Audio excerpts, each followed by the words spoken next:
Hey guys, welcome back to the Bible story recap. My name is Hayden and I'm the Westridge Kids Ministry Assistant. And today at service, we talked about Exodus chapter 5 through chapter 12, which is Moses delivering the Israelites out of Egypt. So we start off the story with Moses and Aaron approaching Pharaoh, telling them that God has sent them through speaking through a burning bush to take the Israelites out of slavery. Pharaoh refuses. Pharaoh wants the Israelites to stay as slaves. And so God responds by sending 10 plagues to Egypt. The first plague is the plague of blood, turning the Nile River into blood. Followed by that is the plague of frogs, thousands and thousands of frogs swarming Egypt. Then we have the plague of gnats, with millions of gnats flying everywhere. The plague of flies, with millions of flies flying everywhere.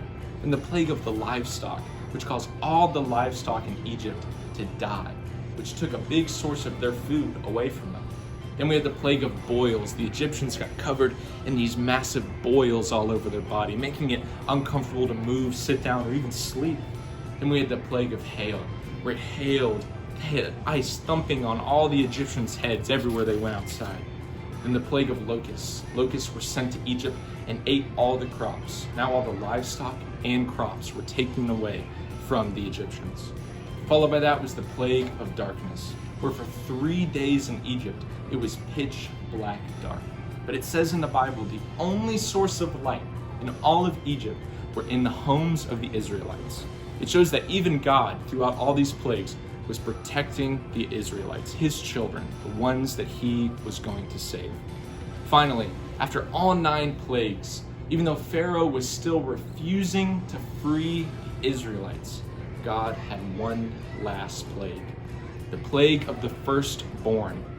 God told Moses that he was going to kill the firstborn child of all the Egyptians. But he told Moses he had a plan. He told Moses to tell the Israelites to sacrifice a lamb and put the blood of that lamb, as we can see here, on the door of their home. God said that once he saw the blood of the lamb on the Israelites' front door, he would pass over them and spare that child. And that is what many people celebrate today as the Passover. And so the day of the plague of the firstborn came, and God saw the blood on the door and passed over the Israelites, passed over his children, and spared those firstborn. But Pharaoh, many of his Egyptians, were affected by this plague. Pharaoh finally had enough, and he told Moses to take the Israelites and leave. He told them he was done with this and that he could finally have what he wanted and free the Israelites from slavery. So Moses and Aaron gathered supplies, food, and water, and took the Israelites to a place that God was preparing for them called Canaan.